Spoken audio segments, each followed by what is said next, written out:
Magandang araw po sa inyo lahat. Ako po si Banat Bay. Naku po, mukhang may kakaharaping matinding kaso ito si Comelec Chairman. Mukha talagang sumablay siya ng todo-todo dito sa desisyon niya na hindi proclaim ang dalawang party list.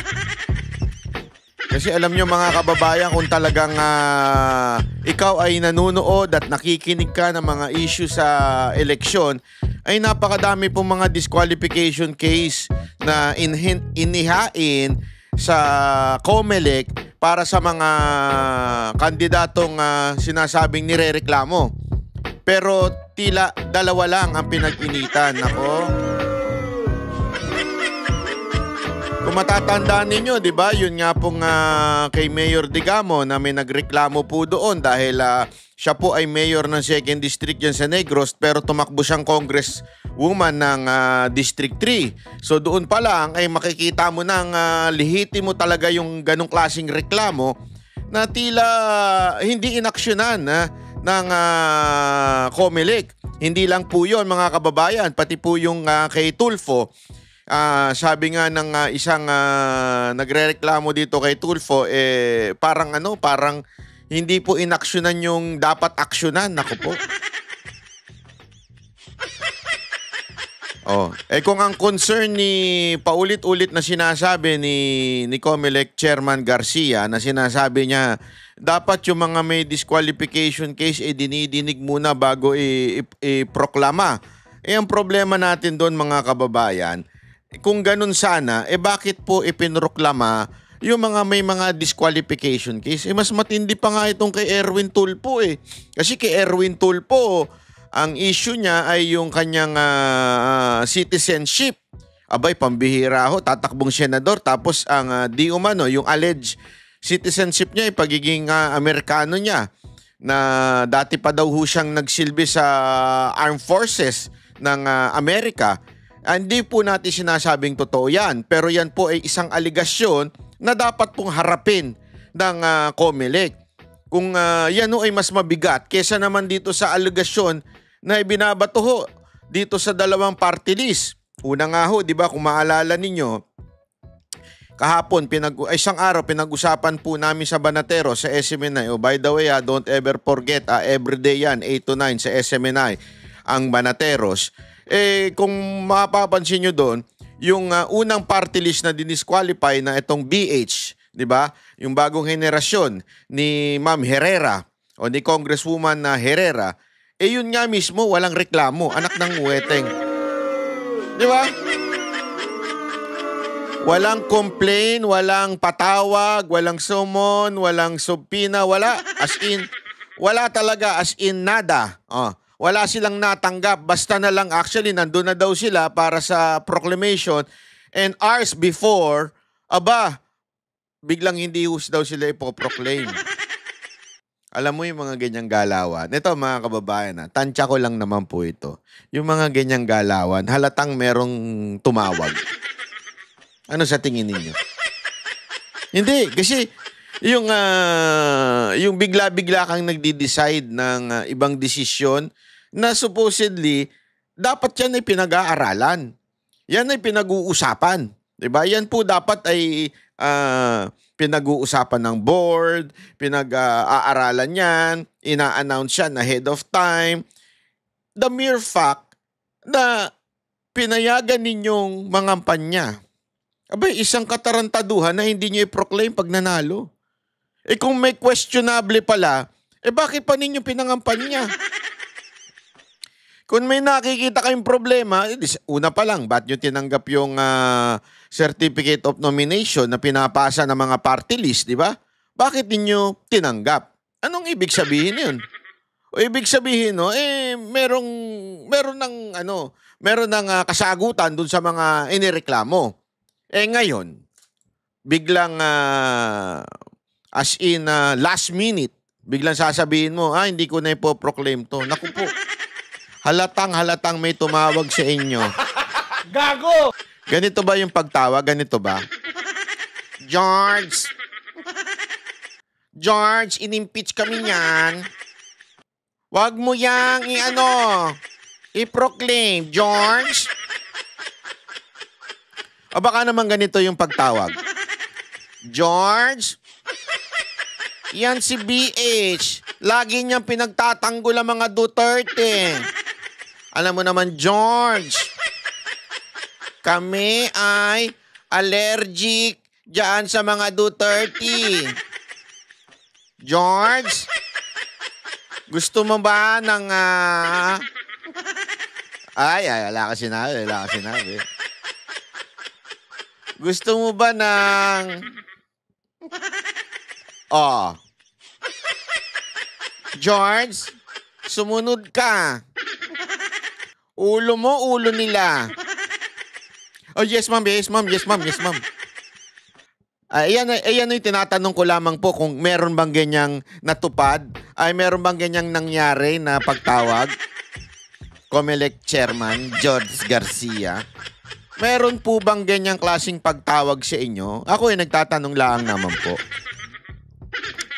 Kasi mga kababayan, alam naman po natin, di ba? Sino po nagsabi? Mismo yung kapatid. Ano sabi? Ang gobernong ito ay... Mali ba pala yan? Ano pala yan? Ang gobyernong ito ay Marcos Araneta. Alam naman natin ibig sabihin ng Marcos Araneta. Di ba? So, ang tanong dyan, mga kababayan, sino pa kaya ang tatawagan? Ay, naku po, patay tayo dyan. Baka sabihin nila, NBI Director, manmanan mo nga ito si Banat Bay. Ang ingay-ingay ng bunganga. Yes, ma'am, nakamanman na yung mga agent namin dyan. Hello, binabati ko po muli ang mga NBI agent na nakatubaybay. Lalong-lalo na yung cybercrime group. Hello po. Ako po ay isang katang-isip lamang. Hindi nagsasabi ng katotohanan. At ako isang komedyante lamang. Maghanap kayo ng maseryosong vlogger na maaari ninyong pagtripan. Oy, by the way, Highway, maraming salamat.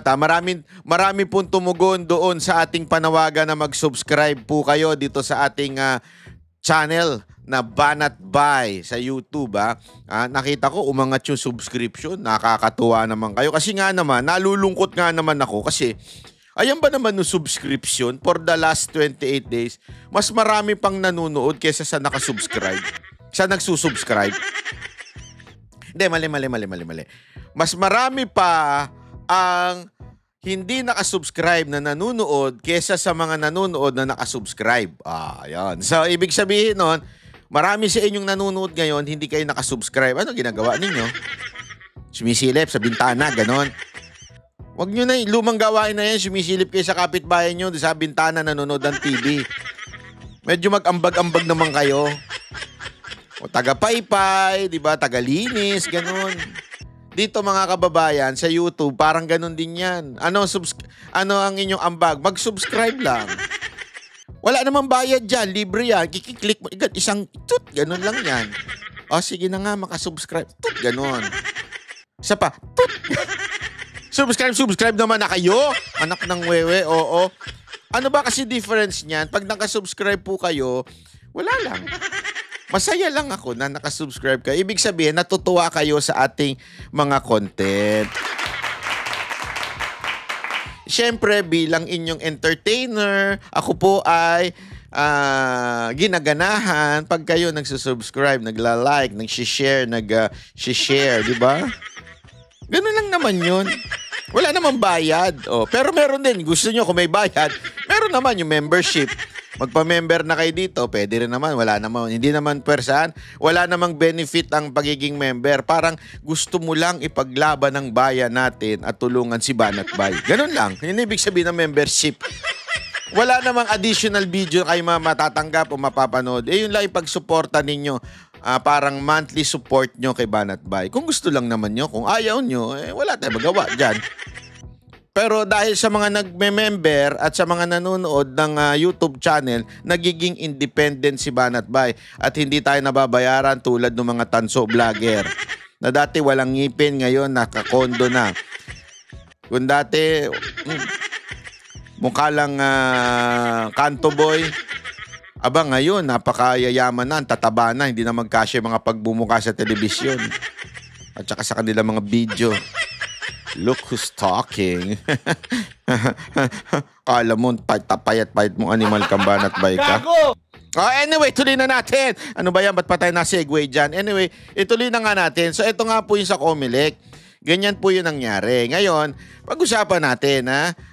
Ito, sige, papanoorin Labis natin. na ipinagtataka ng bagong henerasyon party list ang naging batayan ng National Board of Canvassers para ipagpaliban ang proklamasyon sa kanilang pagkapanalo sa katatapos lamang na 2025 midterm elections. Sa isang opisyal na pahayag, kinuwestiyon ng BH Party List ang biglaang pagsuspinde ng NBOC sa kanilang proklamasyon bilang isa sa mga nanalong party list sa House of Representatives. Giit ng BH Party List, wala silang natanggap, nakita o kahit narinig ukol sa umano'y kanilang kaso. Kaya naman kino-question ito kung papaano sila sasagot o mapapanagot sa isang akusasyon na hindi nila nalalaman o walang anumang detalye. Giit ng BH Party List, sila ang kinatawan ng 319,803 na mga botante na anila ay dapat na irespeto ng Comelec. Ayon sa grupo, handa silang harapin ang anumang reklamo laban sa kanila. Subalit hanggang hindi ito maayos na naisa sa publiko at dumadaan sa tamang proseso, ito ay maituturing na paglabag sa saligang batas ang pagsuspinde sa kanilang proklamasyon. Ayun. Alam nyo mga kababayan, para lamang po maintindihan natin, iyan po ay parte pa rin po ng ating konstitusyon. Ano ibig sabihin ko? Always remember the basic foundation or the skeleton of all laws, all whatever kautusan yan, di ba? Ay ang konstitusyon. And the constitution says everyone must given a due process. Yan ho ay parte ng ating konstitusyon. Ano ho yung due process? Simpleng-simple lang. Kung ikaw inakusuhan ng ibang tao, ikaw ay bibigyan ng pagkakataong sumagot. At pag ikaw ay binigyan ng pagkakataong sumagot, kayo aayusin at pag-uusapan sa authority o kung at this particular instance ay sa Comelec. Pero this time, wala pong binigay na due process. Sa katunayan, nga po sinasabi ni BH, ni wala man lang, walang paliwanag, walang CP ng reklamo, sabihin, walang complaint, walang pagtatanong, walang sumasagot sa mga nagtatanong sa kanila. Sa madaling salita, mga kaibigan, wala. Basta out of nowhere, George Garcia decided na hindi papasukin tong dalawang party list sa kanyang sariling desisyon. Iyan po ba ay tama? Hindi, simpleng-simple lang. Kung dumaan sana sa due process, wala tayong pag-uusapan dito. I mean, wala tayong dapat na ireklamo dito. Kung may dumaan sa due process, nag-usap kayo, tapos dininig yung parehong reklamo at saka yung inirereklamo, nadinig kayong pareho, both sides, then the Comelec decided to disqualify you. Wala tayong magawa dyan. They are the authority to decide kung ikaw ay karapat-dapat bang maging kandidato o ikaw ay karapat-dapat ba iproklima. Ang problema natin hindi yun. Ang problema natin mga kababayan, yung hindi ka man lang sinabihan, ano ba reklamo? Sino ba nagre-reklamo? Anong meron? As in last minute daw, hindi daw po sila sinasagot. Na-interview natin si Mami kahapon sa SMNI. So ibig sabihin po, mga kababayan, hindi man lang siya binigyan ng due process. Kaya nga nung tinatanong namin, hindi nga siya makasagot eh. Kasi tama nga naman siya. Tinatanong namin, do you think, ma'am, may politika po ito na involve? Sa tingin nyo, dahil po ba sa hindi nyo pagpirma ng impeachment? Dahil po ba sa kayo ay in-endorse ni VP Sara Duterte, kaya kayo ay pinag-initan at hindi pinaupo? Alam mo, sagot niya, hindi ko talaga alam eh. Yun, hindi ko talaga alam kung ano rason ba't di kami pinaupo. Walang binigay sa amin. Until nung natapos na yung proclamation, doon na lang ata sila sinagot na meron nagre-reklamo sa inyo. Pero bakit ganun? Yun nga yung sinasabi. O, sabihin na natin ha, na merong reklamo. Okay? Meron na reklamo man lang sa kanila at napunta, halimbawa, kasi may nag-message doon. Sabi, baka napunta sa spam folder ng email nyo. O, pero sabi naman ni Ma'am Herrera, wala daw. Okay? Pero sabi niyo isa, baka napunta sa spam folder ninyo. Oh, sabihin na natin, okay? Let's assume. Lalo na yung mga mahilig mag-assume diyan. Oh, let's assume halimbawa na totoo nga may natanggap, merong reklamo o merong lahat. Okay? Ngayon, ang tanong, dumaan na ba sa pagsusuri? Dumaan na ba sa patawag para pag-usapan at ibigay ang panig ni Ma'am? Wala. So, ibig sabihin po, talagang hindi siya dumaan sa due process. Oh, doon pa lang, wala na talaga, sablay na ho itong si chairman. Anong basis mo ng iyong hindi proklama? Wala kang basis. Di ba? Napakabigat po nito. Ito'y mabigat na kasalanan. Na ito po ay pwede nating, sa tingin ko ha, this is more than enough to impeach COMELEC Chairman Garcia. Ako, sana dumating tayo sa ano na yan, sa panahon na yan, ni-impeach ito si COMELEC Chairman kasi sobra na eh. Sobra na po yung pagsisinungaling niya. Sobra na po yung kanyang matinding mga binibitawan. Halimbawa na nga lang po yung magkaibang statement before and after the election. Pinakita natin yan sa isang video natin na magkaiba ang kanyang pronouncement before and after the election. Now, hindi pa natatapos ang linggo, gumawa ka na naman ng isang matuturing natin na kawalangyaan. Dahil po ito ay hindi mo man lang binigyan ng tsansa na magsalita po. And again, yung iba nga, dumadaan din sa disqualification eh. Hindi mo man lang sinabi na, sandali hindi mo na namin kayo po proklama. Didinggin muna natin itong inyong disqualification. Ang daming ganyan eh. Bakit itong BH at itong Duterte Youth lang ang ganun? Ako, alam ko sagot. Next time, ikaw kasi Cardema, wag mo i-impeach si Marcos. Wala nang ibang paliwanag dyan eh.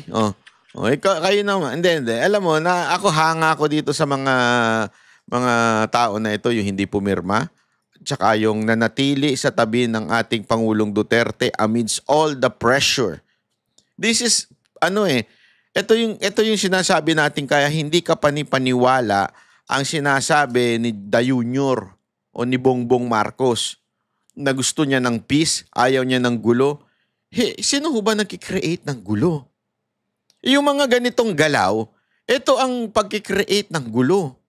Yung mga ganitong political maneuver o political na galawan sa Kamara, sa Executive, ito po ay isa pong masasabi nating way para gumulo ang ating bayan. Kasi, alam nyo mga kababayan, kung talagang paiiralin lang natin ang batas, especially the due process, hindi magrereklamo tao. Kasi meron naman tayong batas na sandigan. Halimbawa, nung panahon ni Pangulong Duterte, di ba? Ang ganda nung sinabi ni Colonel Busita. Ang ganda-ganda nung sinabi niya tungkol dun sa EJK. Tinanong siya, sinusubukan siyang hulihin. Hindi lang niya siguro na elaborate ng todo-todo. Ako, let me elaborate yung sinabi niya. Napanood ko yun, sabi niya. Walang masasabi nating EJK na nanggaling sa Presidente Duterte. Bakit?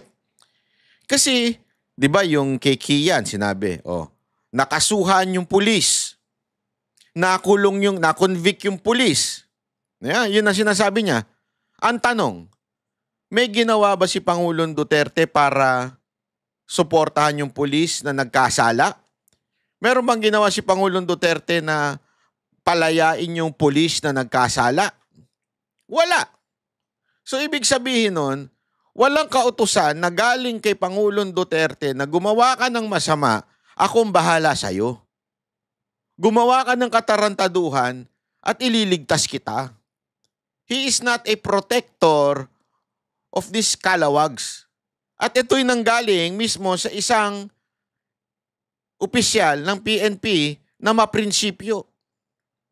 Yan po si Colonel Busita. So ano ibig sabihin? Ang utos ni Pangulong Duterte noon, always make sure na tayo'y nasa bound ng batas.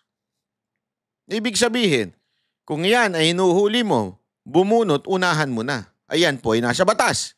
Di ba? Pero kung yan ay sumuko, nakaposas na, di ba ilang beses na sinabi to? Hindi mo ikatatapang kung yan ay ibabarilin mo na nakaposas na. Ang dapat diyan ay padaanin sa due process.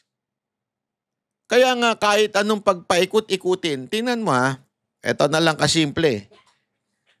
Kung talagang naniniwala silang merong pagkakasala si Pangulong Duterte at ang gobyernong umiiral ngayon ay galit sa mga Duterte, bakit hindi nila inusig si Pangulong Duterte dito sa Pilipinas?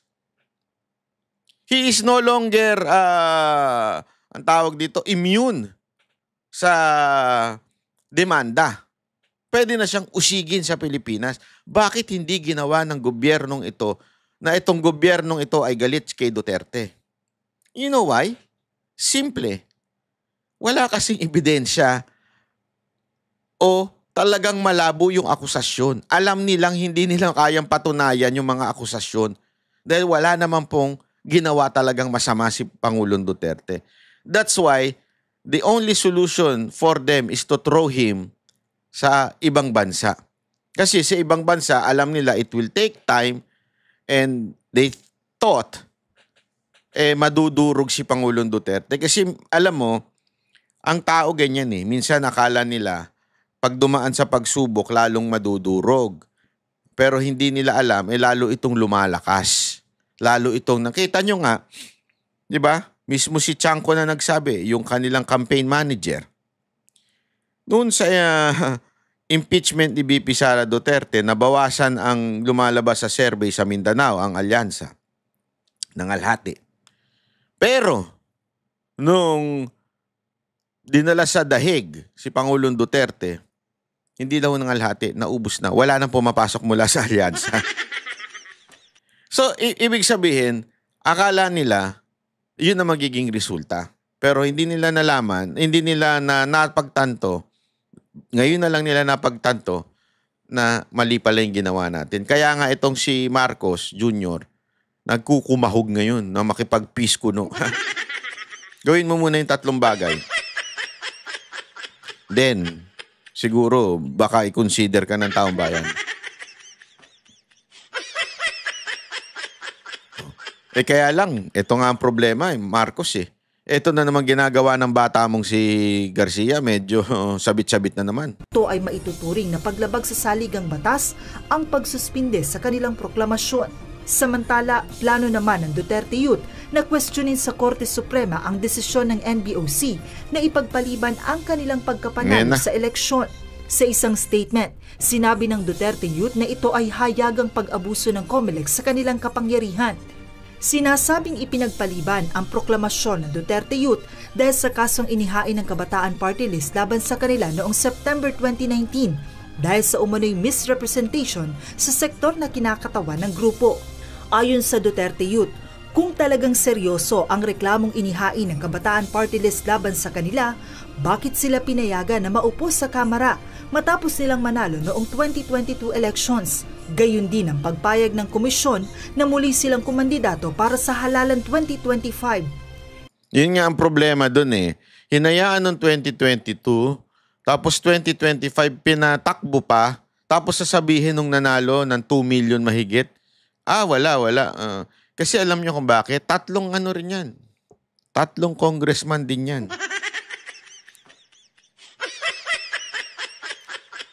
Sino na naman ang makikinabang doon sa mababakanting 3 na yun? Kasi 2 million mahigit ang kanilang boto. Sino na naman? Alam naman natin kung sino lagi nakikinabang sa mga ganyan eh. Giit ng Duterte Youth Party List, hindi nila kasalanan kung hindi pa rin naaaksyonan ng COMELEC ang tinawag nilang hawsyaw na kaso. Samantala, nilinaw naman ng COMELEC na may proseso silang kailangang sundin. Hindi po nangangahulugan na maaari hindi naman sila maproklama sa mga susunod. Kaya lang po pinagpaliban muna bilang pagrespeto sa proseso rin. Nangako naman ang komisyon na kanilang re-resolbahin ang issue sa dalawang party list bago mag-June 30. Joanano, UNTV. Ay nako. Kami ang boses ng masa, hindi natatakot. Katotohanan lang, di kami nalulunod. Walang bahid ng sismis, lahat ay totoo. Kahit sino ka pa, pag mali ka babanatan ka. Walang pinipili kulay, wala kaming kinikilingan. Basta para sa bayan, kami lalaban. Pag tama palakpakan, pag mali banatan. Di matitinag, di matatakot, para sa bayan tuloy ang sigaw. Sa harap ng kamera, walang halong takot. Mga baluktot, lahat kayo'y tutumba. Ang hustisya at totoo, yun lang ang mahalaga. Kahit sinong harang, di kami matitinag. Walang pinipiling kulay, wala kaming kinikilingan. Basta para sa bayan, kami lalaban. Pag tama palakpakan, pag mali banatan. Di matitinag, di matatakot, para sa bayan tuloy ang sigaw. Kung nasa tama ka, ikaw ay aming kasama. Pero pag mali ka, handa ka na bang mabasag? Banateros kami, walang inuurungan. Dahil bayan muna, bago ang sarili.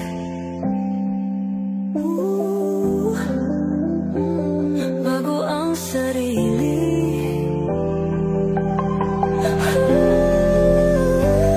Pag tama palakpakan, pag mali banatan. Banateros ang sigaw, katotohanan ang laban.